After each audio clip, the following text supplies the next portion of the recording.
नमस्कार दोस्तों, मेरे YouTube चैनल में आप लोग का स्वागत है। मैं एक तिलक गीत गाने जा रही हूँ बेटा का। अच्छा लगे तो कमेंट में छोड़ के लाई बकुला रवाता बरखा बवाल हो जाई।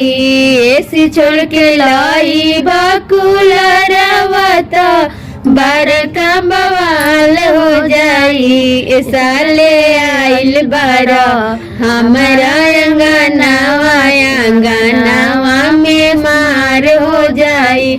साले आइल बारा हमारा अंगनावा अंगनावा में मार हो जाई।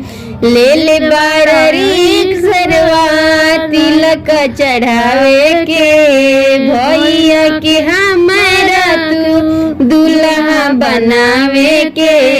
ले ले बारा रिक्शरवा तिलक चढ़ावे के भैया के हमारा तू दूल्हा बनावे के। खाली हाथे आई लो अंगनावा तो इज्जत बेकार हो जाई। खाली हाथे आई अंगनावा तो इज्जत बेकार हो जाई। साले सी छोड़ के लाई बकुला रवा तो बारिका बवाल हो जाई।